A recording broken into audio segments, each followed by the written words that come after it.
When I got home from my trip to Lushville and Old Carlton, I popped my head in to see Poof, Shudder and Fish, all of whom were doing well. The gifted iron sword from the Grumpy village was becoming blunted, and instead of letting it shatter in the field, I commemorated it in a frame with the last of the leather I had. I knew I could get more leather from the cows, but I don't think that Poof or Shudder would appreciate that. With the things I brought back from my trips to the villages, my bunker storage was getting crowded, and I moved some things downstairs. In the basement suite, I took some time to review my maps and decided that tomorrow would finally be the day I set forth to bring the magical pieces of parchment into the world and let them paint the lay of the land.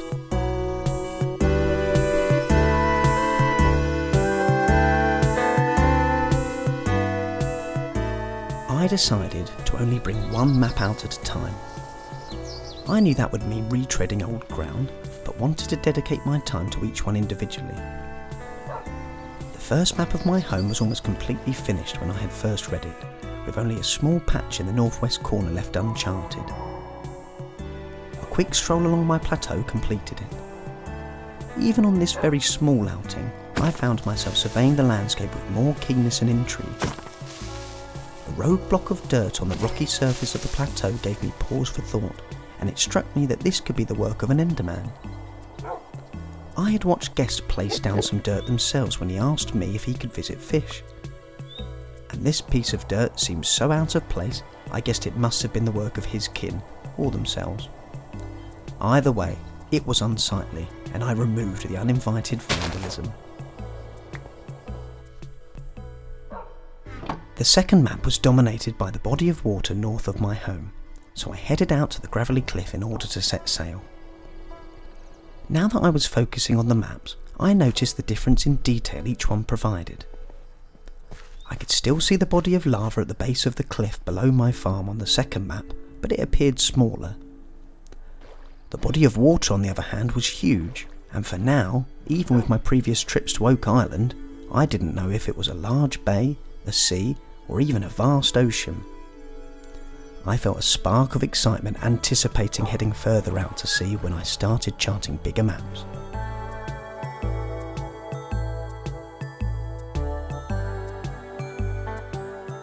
Whilst I sailed up and down the coastline painting this one, I saw a distant Enderman balancing on the side of the near sheer cliff face. After I'd spotted him, my mind fleetingly saw a horrible vision of fire. Fortunately for me, it wasn't as potent as the previous visions I'd been subjected to, perhaps because this Enderman was further away. But it still left me feeling uneasy, and I hoped they weren't the one who had left the dirt just outside my home. Despite the distraction, I finished the map and in the last light of the day made it back to the bunker. Before bed, I reviewed my work on the second map and noticed that some of the water looked different, with areas appearing lighter than others. But at the moment, I didn't know exactly what that meant. Was there anything under the surface? After final inspection, I swapped the map out.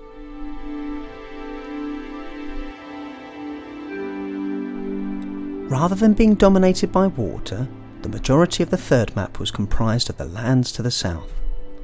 I set forth again and found an Enderman watching me in my home. On my approach, they zoomed away. As always, the Endermen were mysterious, and I couldn't tell if this one was shy or had been caught spying on me.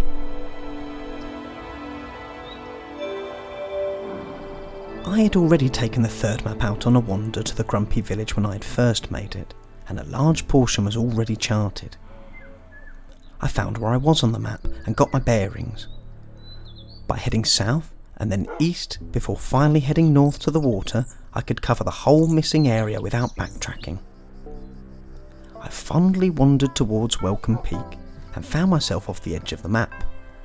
So, the third map covered everything between my homestead and the Great Mountain.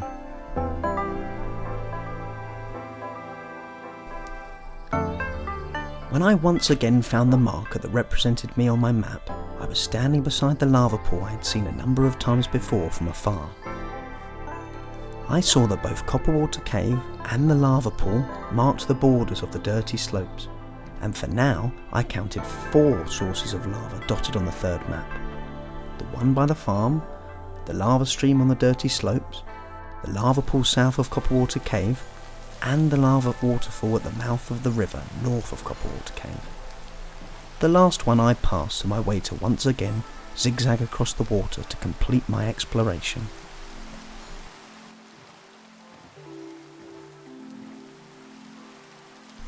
This time, the map I was carrying extended far enough to include the little islet whereupon the ruins of a strange structure stood. This was another thing I'd seen before, but it was trepidation rather than circumstance that stopped me exploring here. A mysterious purple rock was held aloft by chains from the remains of an ancient stone arch. Magma, as well as another rock with a blood-red hue, surrounded it. The whole islet gave me the creeps, and I didn't want to spend any longer here than I had to, but had spied a chest submerged just below the surface of the water. I hopped across to it and found within some loose blocks of that odd purple rock, which I learnt was obsidian. Nelly shined brightly when I picked it up. What I found more interesting immediately was a suit of golden armour and boots. I collected the remaining contents of the chest and backed off in a hurry. So much so that I fell into the water and onto some magma. That gave me some spring in my step and I dived into the boat where I'd left Two-Bone.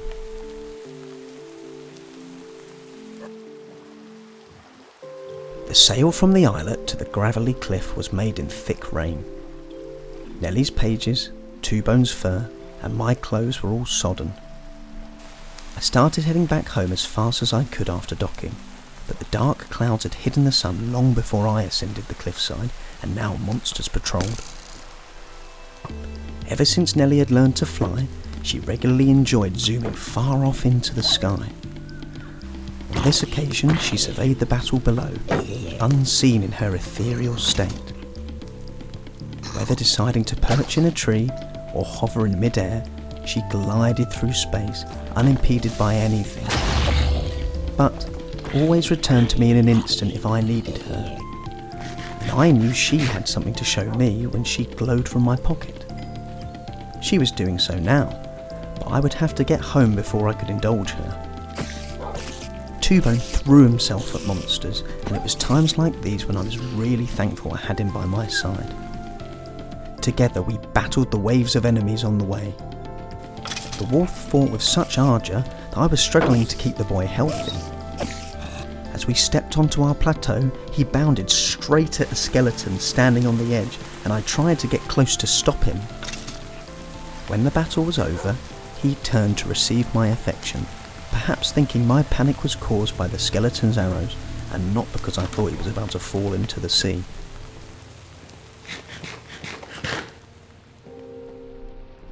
Once we got in, I gave Two-Bone all the rotten flesh he could eat and a big fuss. I then turned my attention to Nelly, who showed me the recipe for an enchanting table. I started to become very excited when I saw I had the required amount of obsidian, but then realised to make it I'd need 2 diamonds. In addition to the diamonds, I found I was also lacking gold nuggets. I could combine with my melons to make glistening melon slices. They look yummy. So for now, I turned my attention to the golden armour I'd taken from the chest near the strange structure. It didn't feel quite as sturdy as the iron, but it bristled with magic and glowed in the sun. After trying it on, I couldn't help but admire myself and felt like royalty as I pranced around the homestead, even as I was farming crops. I think I'll keep this on for now.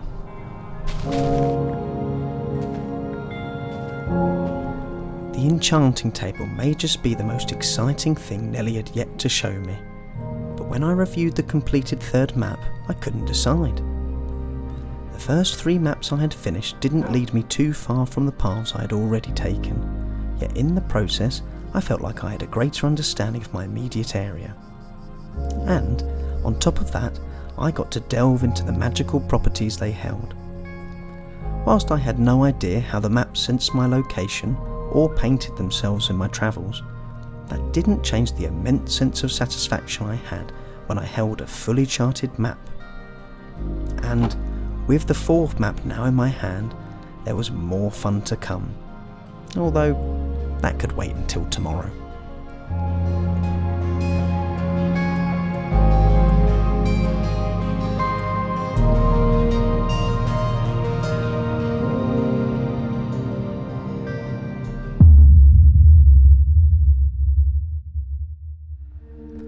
I had thoroughly enjoyed using my maps and was ready to set out again to chart the biggest one I had attempted so far. For me, that was my 4th map, which the magical parchment had actually designated as the 9th. I didn't hang around and leapt from my plateau into the waters below. Having done this before, I knew it was safe, but it didn't stop my stomach lurching into my chest. This time I had jumped, I hadn't told Two Bone to stay, which was something I was regretting now, as I couldn't find him anywhere. I even stopped off at the uneasy island to see if Two Bone would swim up to me when I got to land. He didn't. As I rowed across the waters covered by the 4th map, I scanned the coast for him, but still no luck. Night descended and I was starting to really worry about him, but in the end, it was Two Bone who found me when I was set upon by monsters, and he bounded out of the darkness to my aid.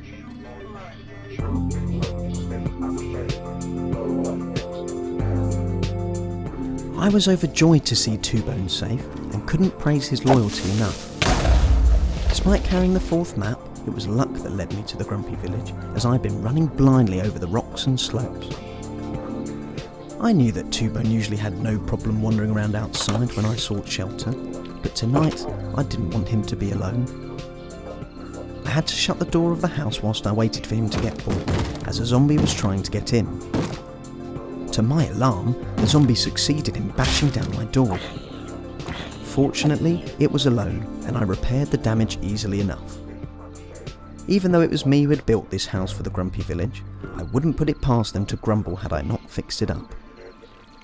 With Two Bone finally inside, apparently not realising I'd been waiting for him, I rested easy and hoped that the night's entanglement had gone unnoticed by the locals. But even if it hadn't, it was good to learn that zombies could do that. When the sun rose, I found the square empty and spent a bit of time surveying the village's golem, which was in a dire state. I fetched some of the iron I'd previously collected for the Grumpy Village from their smithy, and when I opened their chest, remembered that they were in possession of 2 diamonds. I couldn't help but fantasise about the possibility of building my very own enchanting table with the recipe Nelly had shown me and the obsidian I'd found in the chest on Uneasy Island. It seems I wasn't the only one, as Nelly was so excited she pushed me in the back to encourage me to take them. But we weren't thieves. However, I didn't know how I could approach a way to trade for the diamonds, as I had very little I could offer them. For now, I hoped that by fixing up the golem and trading some less valuable goods with the locals, I would at least show that my good intentions were by no means exhausted. And in truth, they really weren't, as I handed over a large amount of my coal to the armoursmith, just to afford an iron axe from her cousin the weaponsmith. I didn't really need it, but couldn't deny that it felt nice to have the upgraded tool in my arsenal, and I popped my old stone axe in the guest house before heading off. Whilst I was here, I had noticed both the armoursmith and the weaponsmith admire my new golden armour when they thought I wasn't looking, and smiled to myself.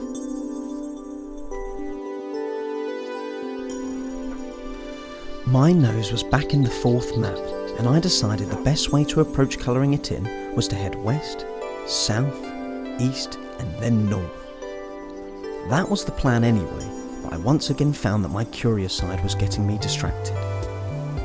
I saw that the rocky slope south of the gravelly cliff had a distinctive white formation in the shape of a horseshoe.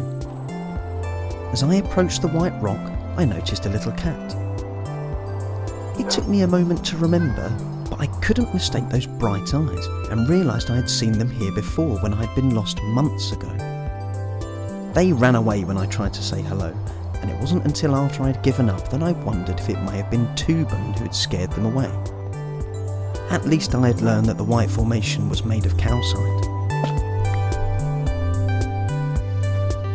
I held my own all night in the nearby area, and during my wandering picked up a good number of emeralds I'd spotted on the rocks along the way.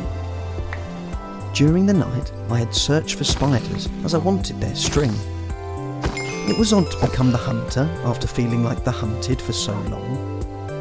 I used the string to make a fishing rod, which I planned to use to catch some fish for the cat I'd found on Horsepaw Prominence, the name I'd dubbed the bizarrely well-populated rocky formation. That took me on a detour back to the gravelly cliff, where I spent a beautiful morning fishing with Two-Bone, although the fish itself didn't seem to his taste.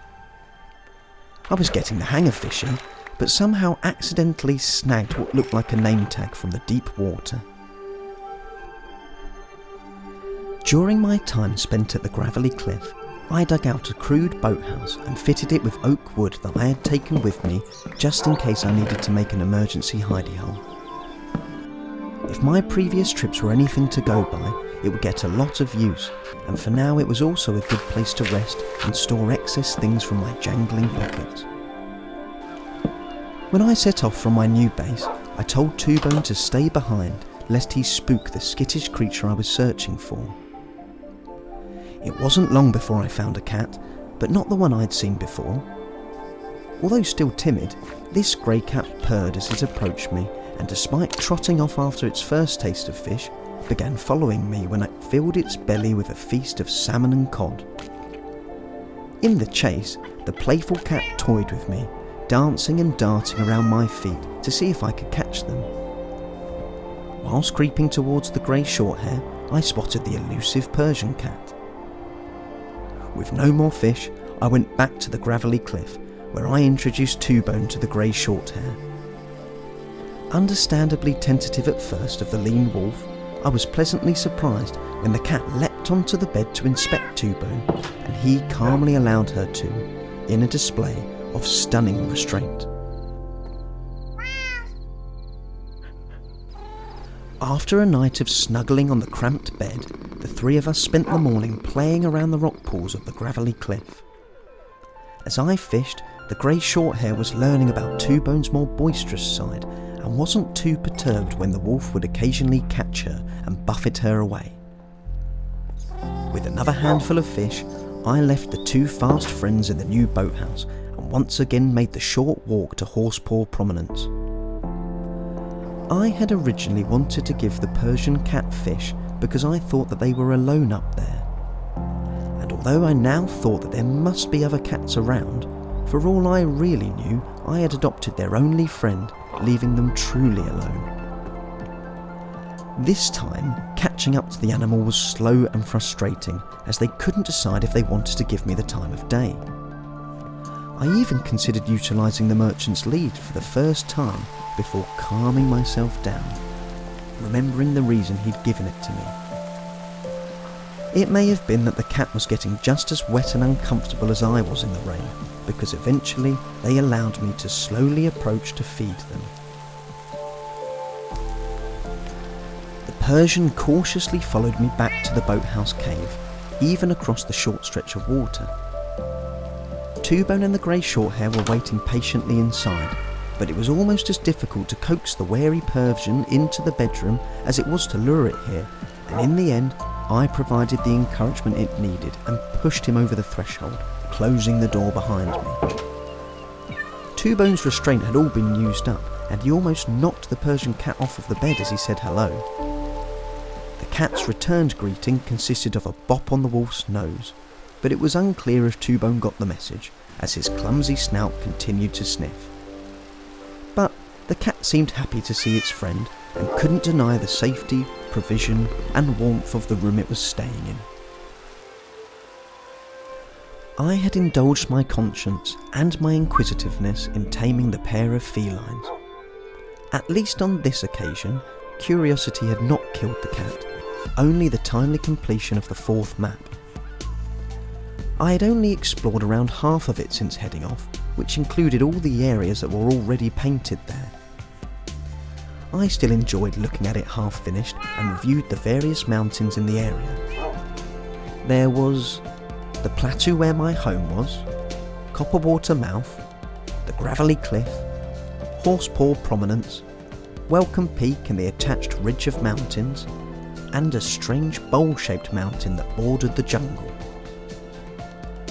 As I pored over the fourth map, the grey shorthair nuzzled me, whilst the Persian attempted to bat away the also inquisitive Two-Bone. Our gang of four was an odd coupling, which made me appreciate our new bonds ever more so.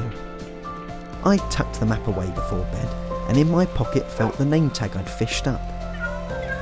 I couldn't seem to attach it to any of my furry friends, but either way, supposed the two cats were going to need some names.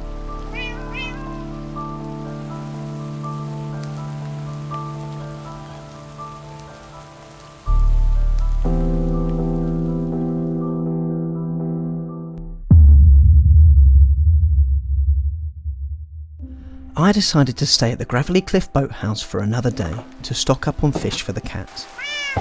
I was struggling to get a proper read of the two of them. Unlike Two-Bone, their affection needed earning, although Seville was much quicker with her affection than Enin was. Blissfully fishing in the safety of my cove was so enjoyable, I carved out a porthole into the cabin so I could fish through the night. As I cracked through the rock to the open air, Two-Bone leapt straight out into the water, as if on a mission. I didn't know how far Two-Bone had to travel whilst he was lost, but I had assumed that a bit of rest at the cove would have been a welcome break for him. Clearly he was rested, or perhaps he was just a restless beast. It didn't bother me that he was playing as I intermittently fished and constructed, but the cat seemed to judge him.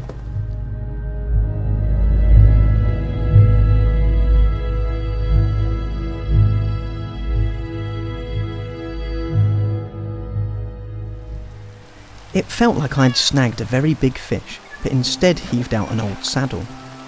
It was caked in algae and tiny barnacles, but the leather was somehow still supple despite its apparent antiquity. Seville seemed interested in it too, and even followed Two-Bone into the cove to further investigate. It was nice not to be the only one around whose curiosity might be getting the better of them. As I lazily fished, one catch hit the rocky ledge of my porthole and fell into the cove. So I took the boat out into the night to retrieve it. Not wanting to be left alone, Enin finally dragged himself out of his comfort zone and hopped into the cool water to help me find the fish and quickly get back inside.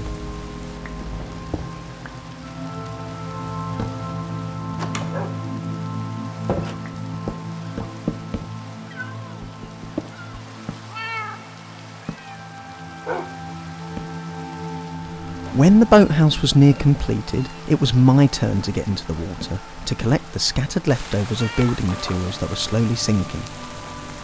I then empathised with Enin's tentativeness as I felt very exposed to sluggishly navigating underwater.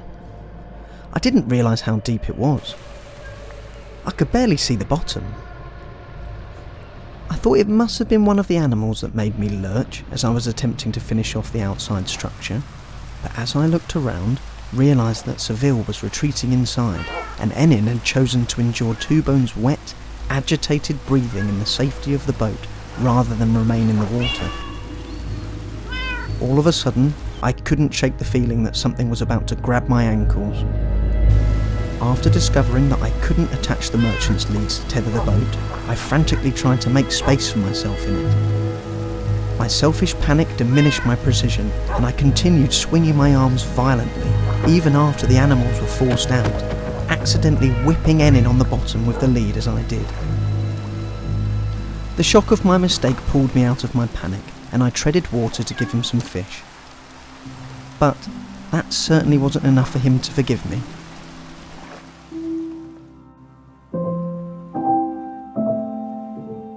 The waters around the cove were swarming with fish, and I was easily able to accrue a handful of them. Once again I fished until after sundown and continued making myself comfortable at the porthole. To my fortune, aside from the saddle, I also fished up an enchanted rod that I daren't use as it was close to snapping in two, and a magical book. I'd once again forgotten to raise my arms above the ledge, and the latter fell into the cove. I remembered the fear of being snatched by a watery horror, and panic returned as I struggled to push myself back into my cabin. Something was bearing on me from the depths. My gang of four-legged friends blocked the drowned from trying to take back what I'd stolen from them, even Enin, who was ignoring his grievances against me. After rushing to the dock, I found that the drowned weren't interested in any of the animals, and I breathed a sigh of relief that we were all safe. The book matched the condition of the saddle, and didn't mean much to me.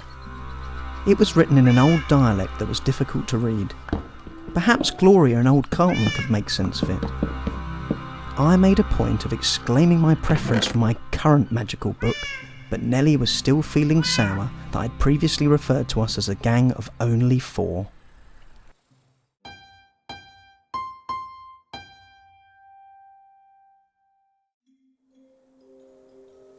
Our gang of 5 strolled across Horsepaw Prominence to the Grumpy Village, where the oldest of the triplet brothers greeted me.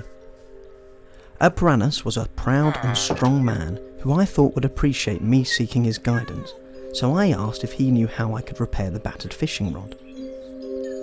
After carefully inspecting it, barnacles and all, he gruffly declared that he did know how to fix it, but he would need a little time to revisit some old notes on repairing such an ancient item. So, in the meantime, would I mind collecting some wood for his village? As he had asked me to, I stored the enchanted rod in case he needed it for reference, along with the other things I'd fished up from the cove, and my emeralds that I needed to drop off to make pocket space. With the axe he had crafted, I began chopping.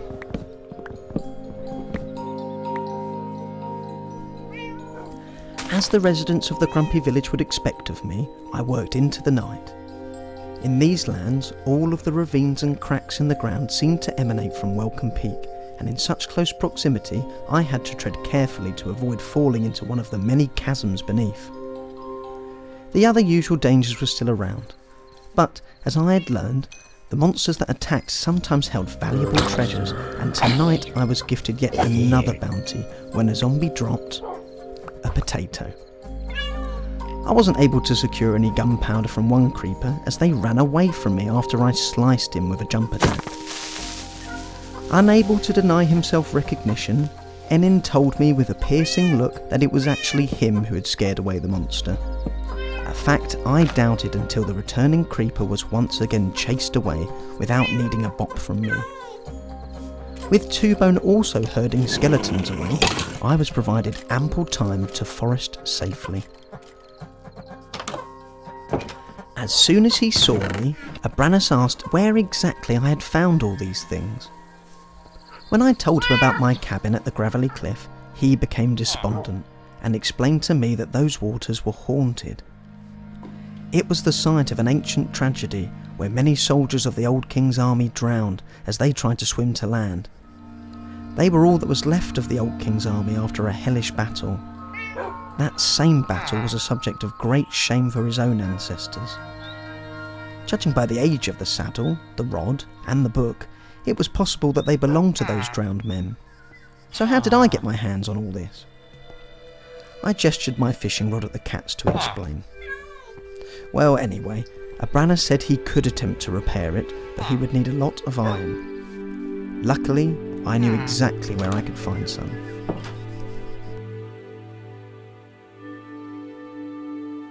As I mined out iron on the surface of Horsepaw Prominence, I reflected on what else Abranus had told me. He reckoned wolves and cats could sniff out ghosts, and asked if the animals had displayed any peculiar behaviour at the cove.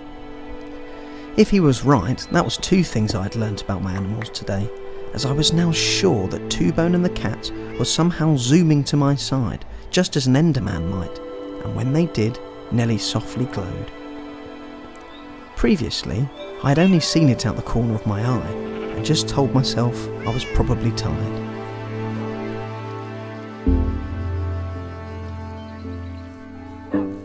The weaponsmith greeted me with an accepting nod at my pile of iron.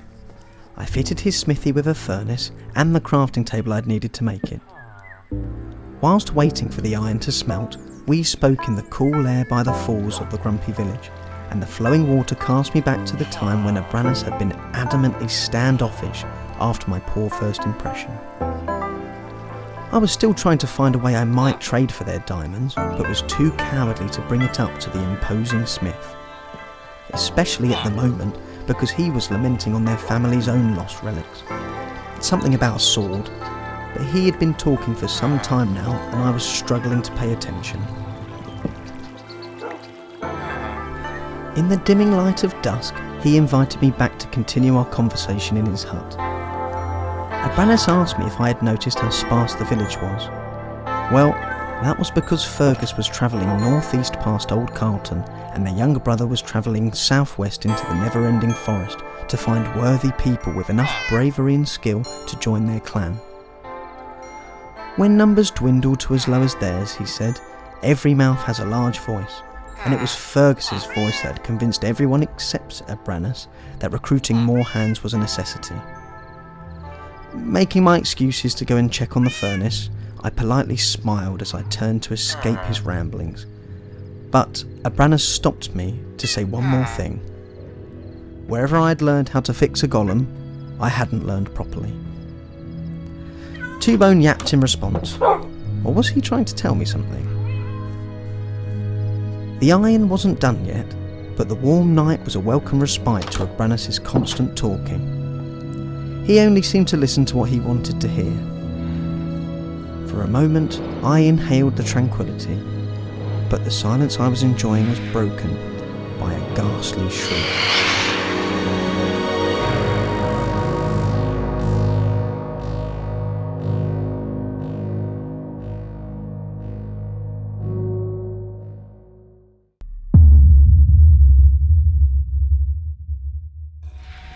By the time the shock of the flying creature's screech wore off, it was too late. Their swooping attacks were so rapid, I barely had a chance to look at them properly, and my sword arm froze. When the lumbering zombie foot soldiers also closed the gap, I fled in panic. Abranes had been so excited with the relics from the cove, and talking at me about them, he'd stayed up well past his usual early bedtime. But when I awoke him from his well-loved sleep, his excitement, and in turn his patience, had worn off. Abranes looked out at the circling monsters, and at the damaged golem moving towards the zombies, then at me. Fired up by his drowsiness, and my decision to flee the fight, he ordered me to leave his hut and deal with the monsters I'd lured to the village. Even with Two-Bone at my side, my remaining confidence was shattered when I saw the creatures multiply above my head. They must not have seen me when I left the hut, as they didn't attack me until after the sounds of Enin's hissing had died into the distance. It was only when the fourth monster swooped down on me that I managed to land a hit. Their assault was unrelenting, but as they fervently dive-bombed me, a few became stuck under the overhanging roofs. I backed myself into the doorway of the smithy and swiped at the bloodthirsty monsters with the golem, whose precision was admirable for such a hulking creature. My precision, on the other hand, failed me, when I over-enthusiastically swung my sword at one of the trapped beasts, only to find it instead connecting with my iron ally.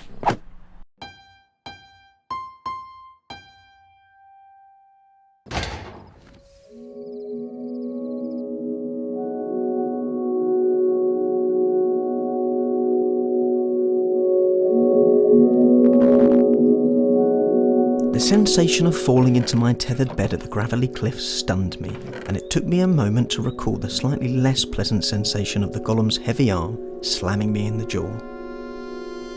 When I climbed down Horsepaw Prominent, I gave the now placid golem a cautious look, before being greeted by a very disappointed Abranes, who shut the door in my face as I gathered my things, including the residual magic that seemed to be invisible to the grumpy smith.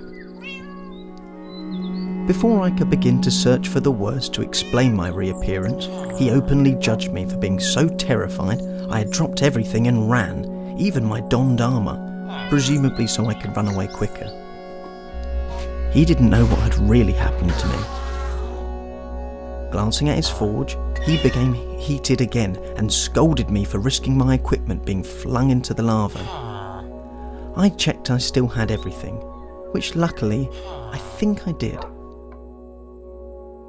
Despite his harsh demeanour, I got the impression that Abranas was still soft on me, as he explained how to properly fix Borg, the golem. Don't be stingy with the iron. After running off and leaving him to defend the village by himself, it was the least I could do. I shared a knowing glance with Borg as Nelly and I utilised Abranas' techniques, but perhaps he didn't understand. For now, I had given up trying to figure out whether the golem appreciated it, held a grudge, or just didn't care about me at all. As he walked away, I noticed he had left behind a strange orb and some dirt that somehow still retained its grass. I was clueless as to what the orb was, but sensed it was magic and valuable, so I pocketed it whilst I thought no one was looking. Once Borg was looking healthier, Abranas was happy to continue, and he instructed me to build him an anvil from iron. "You may not be much of a warrior, but you certainly are a builder," he said. I retreated into the smithy and went through Nelly's pages forwards and backwards to see if she had the recipe for an anvil, but she didn't. I really didn't want to disappoint Abranas again. When I pressed Nelly for help, she played coy, suggesting that she could help but wouldn't. She was still sulking, and it was only after I promised her whatever she wanted that she highlighted the recipe for a block of pure iron.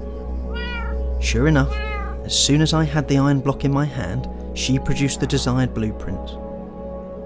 I didn't know what she could possibly want with the blank check I'd offered her, but it didn't bother me one bit, because Nelly had stopped sulking. I was proud to tell Abranas that the anvil was complete, but the tone changed when he confessed to me that, whilst I had run off, he had inspected my golden armour and appeared to desperately want it. He then went on to explain how the technique he could teach me to fix the magical equipment was rare ancestral knowledge, and that he was apprehensive to share. Abranas lacked guile, and his clumsy offer to swap his smithing lesson for my golden armour gave me an opportunity to sweeten the deal, considering how he had already promised to help fix the magic fishing rod. That was how I ended up with the Grumpy Village's diamonds. The next day, I was awake at the crack of dawn, eagerly awaiting for Abranas to come and teach me how to use the anvil. When he did not appear, I went for a wander and found myself on the upper level of the village, where I saw that the door to one of the huts had been broken through. I asked Clara, who was the armoursmith and cousin to the triplet brothers, what had happened, and I was surprised to hear that it was her who had broken the door. She was looking for something in Fergus's room. I was taken aback by her candidness, and she took my shocked silence as agreement when she asked me to fix the door, and not to tell anyone about it. I didn't have time to properly process what had just happened, as I found Fergus had returned and was enjoying a well-deserved bathe in one of the pools. He was friendly in his greeting and wanted to chat about what sort of adventures I'd gotten up to since I'd seen him last. I couldn't face talking to him about anything whilst hiding a secret, but was reluctant to tell him about Clara's antics, as it wasn't my place to interfere in their family matters, so instead insisted that I had to get back to Abranas. I retreated to the smithy, where a now very happy Abranas was eager to impart his knowledge. As he had instructed, I used my old rod as a surrogate for the broken parts of the magic rod, but for the intricacies of the technique, I relied on Nelly, who guided my hand to deftly repair it, and even then I managed to clumsily crack the anvil with my imprecise blows. It wasn't perfect, but at least the rod wasn't caked in algae and barnacles anymore. Abranas, unaware of my assistant, was stunned at how quickly I had learned, and patted me on the back with a strength that almost sent me flying, before barking at me to send Fergus over here. He's been slacking off for too long now. Despite wanting to, I refrained from leaving straight after fulfilling our bargain and gracefully stayed another night as their guest. I think Fergus knew something was up by my awkwardness, but didn't press the matter, instead asking me if I'd seen anything lying around, as he'd misplaced something. Changing the subject, I told him Abranas was waiting for him. even amongst the grumpy village, Abranus was not to be left waiting. Later, the evening's festivities were somewhat sullied as Fergus became upset himself when he heard that Abranus had traded away their diamonds. But the firstborn of the triplets was undeterred, clearly still confident he, and hence the village, had the better end of the deal. Meanwhile, Clara was being moody with everyone, apparently also dismayed that Fergus had returned from his own mission, having found no one else to join their village. Could he not do anything right? I had to build another bedroom at the grumpy village that night because Fergus beat me to the guest bed. I hadn't repaired his door before he'd noticed, and now he apparently didn't realise it had been fixed. I traded some coal with him, so at least he'd have something to show his family tomorrow, and although he was wary of trading with me, accepted. I had planned to be gone at first light, but was still toiling into the morning, which gave Fergus a chance to admire the new adjoining room as I worked on it. It did strike me as odd that I seemed to be the only one around here who built anything. Abranus had told me it was fine to leave my valuables in the guest hut to lighten my pockets. I knew where I needed to go to finish my map, and its borders didn't include Lushville or Old Carlton, so I left some things here I wouldn't need. But I decided to bring the intriguing orb and the saddle, just in case. I took in my surroundings as I walked from the grumpy village to Copperwater Cave, and also took some acacia. Overnight, I worked on refitting Copperwater Cave's atrium until I ran out of wood. I departed south, across the savannah, then up and over a ridge, collecting a stockpile of iron along the way, now starting to realise just how useful it was. Enin finally got his own back on me when the smug cat made me lose my footing by popping up right in front of my face as I was ascending the rock. I forgot about my sore bruises when I realised I was standing on the same ridge of mountains where I had previously been lost. I couldn't find the hidey hole I thought was close by, and the perils of the night led me to tending to both the cats as well as Two-Bone. After it was Seville's turn to have some fish, she leapt to Enin, and before I could blink, a tiny kitten was standing in front of me. He looked just like his mother. This was no place for a baby, and I was forced to retreat to the nearby Lushville.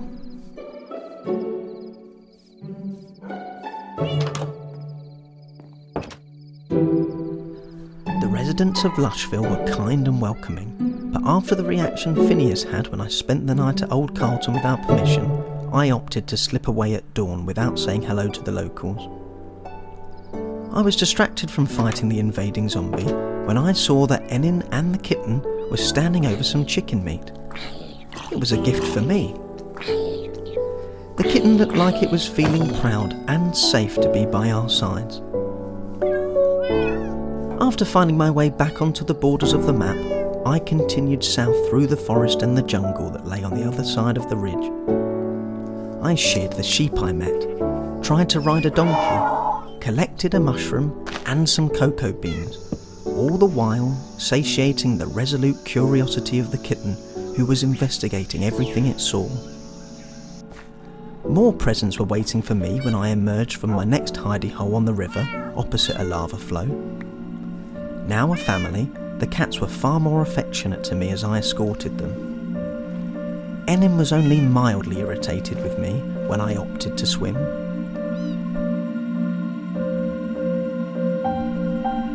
We spent the night on a hill where I chopped and built against the tide of monsters. I hoped the crude hut would act as a beacon as well as a rest stop.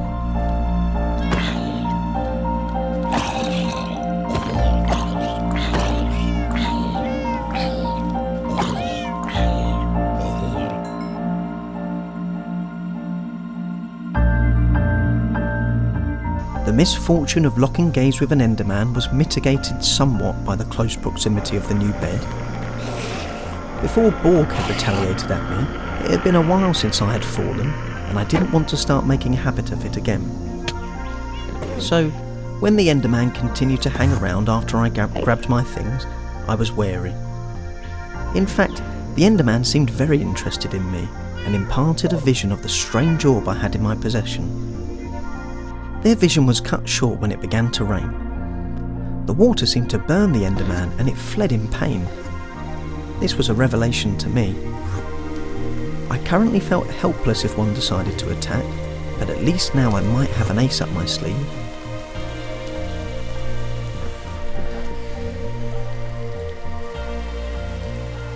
I almost travelled back towards the grumpy village underneath the ridge of mountains through a tunnel I found that was filled with stalactites and stalagmites, but with my valuables in hand, thought against it. When I did eventually get back, I had found the chest where I'd stored my things had been opened. Nothing was taken, and I wondered if Abranus was investigating my belongings again, although he had seemed to only care about weapons and armour. I didn't dwell on it, as Enin was being particularly cuddly, which was a first for him, and I suspect that it had something to do with the safe maturation of the kitten, who had already grown into himself, albeit somewhat lean in his youth. I assisted Borg in the morning's monster clear-up, which I think might have caught Fergus's eye. The usual demeanour of the villagers had returned, and idle chatter was, thankfully, not offered.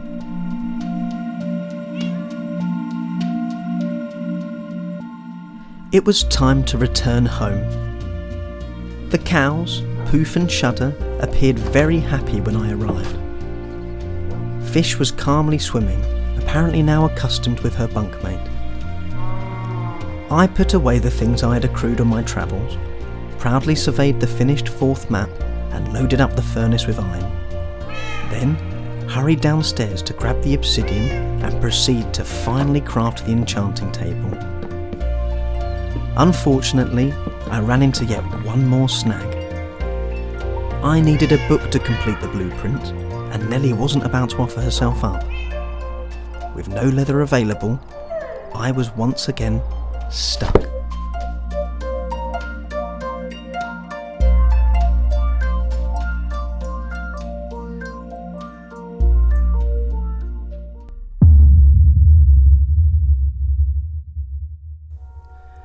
For now, I had once again retired my efforts to build an enchanting table, but if it was anything like the other skills I'd learnt, it might be the case that even if I possessed one, I wouldn't know what to do with it. I did now know the basics of using an anvil, so felt it was only appropriate that I had one of my own. When constructing the smithy, I built the whole back wall of the forge with smooth stone bricks. Although practical, I recognised the smithy was going to match the drab look of the place. I had long wished to have some guests come and stay, and wondered what they might think if even I thought it was ugly.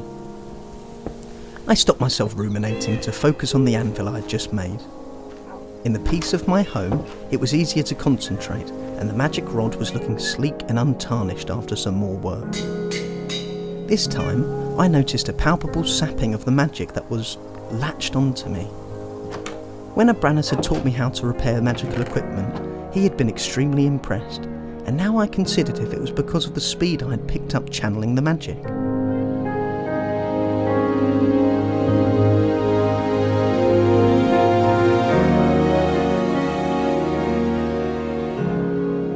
It seems even the nimble cats weren't able to escape the trap that was my farm's irrigation. They felt so much like family that I had forgotten that Seville, Enin and the kitten had never seen Fool's Landing before. They were certainly making themselves at home, and I was learning that sometimes you just had to be firm with them. It was about time that I spruce up the place. Whilst a nice idea, the tree in my budding town square was far too big. I instead replaced it with numerous oak saplings dotted around. I thought I was going to need the resources as I began the long overdue refurbishment of the bunker. I started by refitting the corner foundations of the structure with strong oak, and then went on to do the same with the smithy. My productivity didn't stop after I came in for the night, as I was also working on the basement. I made alcoves for the chests and reinforced the room with oak beams, including stripping the topmost beam, a technique I'd not incorporated before. The cats continued to push the limits of what they could get away with, and wouldn't move off the chests even with strong encouragement. Luring them away with the cooked fish was no good, and even with the strengthened magic rod, I couldn't reach the sea from my plateau to catch more. When I finally coaxed the animals into the cartography suite with just cooing, I told them all firmly to stay. To Two Bones' apparent dismay, he wouldn't make eye contact with me.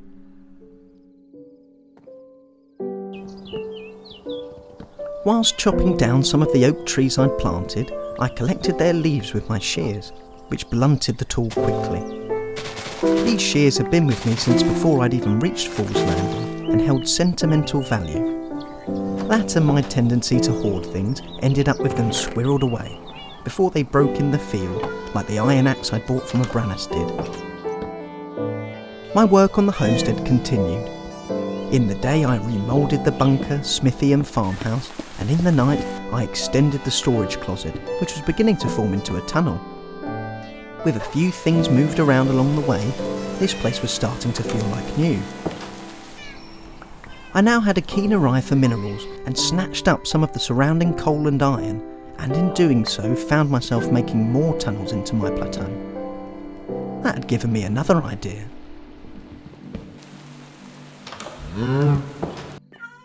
The side of me that had an affinity for building was raring, and I was necessitated to visit my holiday home on Oak Island again, to collect adequate stockpiles of oak.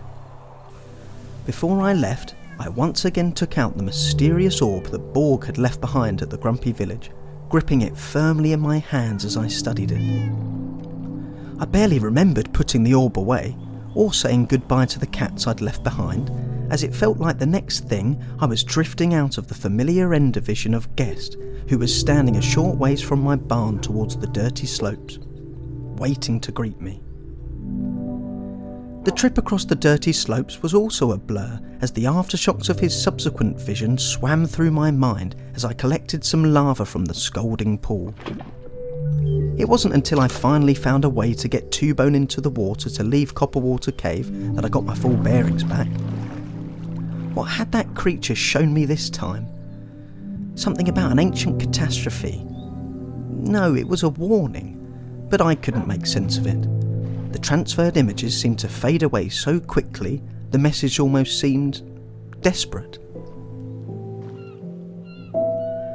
I tried to put that rather bizarre experience behind me, and leisurely rode around a portion of my largest map, colouring it in. When night fell, I headed for Oak Island. My holiday mainly involved chopping, and I made good use of my time until I was welcomely interrupted by the merchant, who too apparently enjoyed the exoticness of the surrounding islands.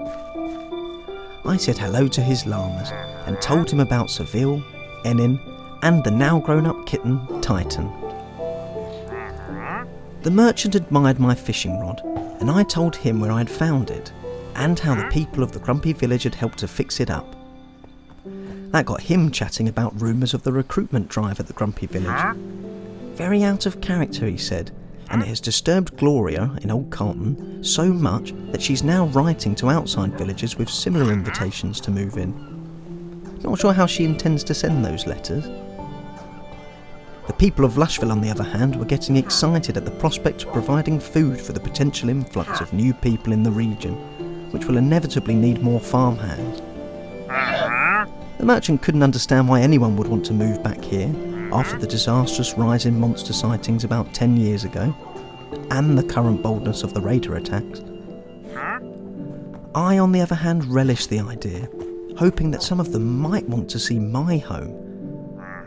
The merchant, sharp as ever, seemed to read my mind, as well as the foolish grin that was filling my face, and suggested that visitors might travel all the way to my plateau to have a taste of the delicious bread I make. If the farmers of Lushville's reviews were anything to go by, it was the tastiest thing they'd ever eaten. Nellie jiggled in my pocket at the passed-on compliment for her recipe, and I held her tightly to stop the merchant noticing.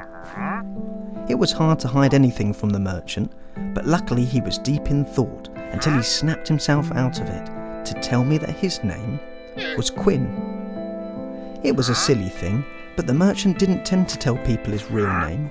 Said it adds to the mystique of the travelling salesman. And I was flattered that he trusted me enough to tell him now. I'd collected all that I could carry while still fitting Two-Bone in the boat. The journey to and from Oak Island, whilst relaxing, was one of the longer journeys I make. It gave me plenty of time to fantasise about owning a world-renowned bakery.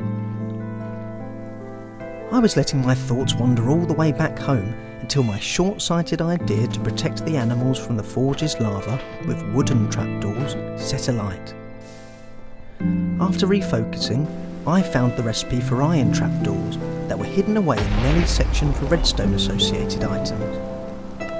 I didn't know why she had put it there and didn't get a chance to try and find out, because as I went to place the iron trapdoors on the forge, I saw something that made me freeze where I stood in shock and fear.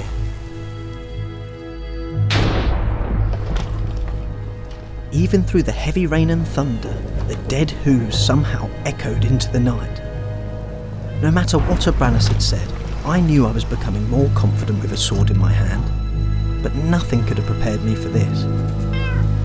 If it wasn't for Two-Bone's resolve, I would have likely remained hidden indoors, but fearful for his safety, I ventured forth. The skeleton archers atop their skeleton mounts pelted me with volleys of arrows. As I hid behind my shield, I watched as Two-Bone rampaged through the invaders. The dead horses span in fear at the mighty wolf, but he ignored them, instead lunging at the riders. The battle was over, and now that it was, the skeleton horses were barely taking notice of Two-Bone or the cats. I was free to admire them aimlessly chew on grass, only to have it spill out as they attempted to swallow the cud down their non-existent throats.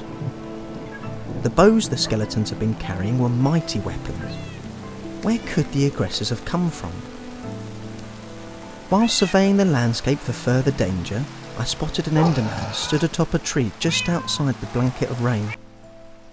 It seemed to be avoiding my gaze, and I took no more notice of it. Instead, turning my attention to the now calm skeletal horses, whose friendliness seemed juxtaposed to their horrific appearance, which was delicately held together with cartilage and sinew. I was close enough to touch them, and why not? The algae-caked saddle fit the skeleton horse like a glove, as if it were tailor-made, but what was more surprising was the calm obedience of the well-trained steed. I felt very natural atop the horse and galloped around without a care in the world. The other skeletal horses were minding their own business when, in front of my eyes, I witnessed lightning strike one of them, summoning another wave of the mounted warriors. This time, there was a handful of foot archers too, which would have made the fight quite difficult, except something was wrong with the horsemen. All four were spinning out of control, unable to steady their arms to use their bows. What was happening to them? I almost stayed my attack in pity for the helpless monsters, but Two-Bone didn't share my sympathies, and I followed suit. Something told me it wasn't Two-Bone's intimidation that led to their odd behaviour. Judging by the quality of their enchanted equipment, I suspected under different circumstances, these warriors could have been deadly. Whilst not completely mindless creatures, the skeletal horses were out of sorts on the savannah, and, without their riders, had already started to wander away from each other. Seeing them drift apart gave me an odd sense of responsibility, so I brought the horses into the barn. All 8 of them. The stalwart Poof was nonplussed. With peace now returned to my home, I continued busying myself. Underground, I found maps to be particularly useful and made another small map when the storage tunnel's extension went off the first one's page. I continued until the tunnel intersected with a small tunnel I'd dug into the barn. My attempt to put a safety lid on the forge was somewhat of a lesser success than the joining of the tunnels, and I found that I couldn't open the iron trapdoors by hand and had to liaise with Nellie, who once again referred me to her redstone pages. I had placed redstone wires once before to trigger some gunpowder when I first started digging out the barn, but this was more complicated than that. I used a stone button and a little experimentation to crudely implement a joint opening mechanism. Redstone didn't seem to hold any magical properties inherently, but for all I knew about it, it may as well have. An engineer I currently was not. The cats had continued to bring me presents, and I was very grateful to receive a rabbit pelt.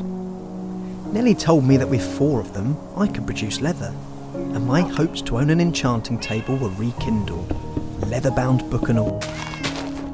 I rarely saw any rabbits around here, so was equally impressed as I was grateful.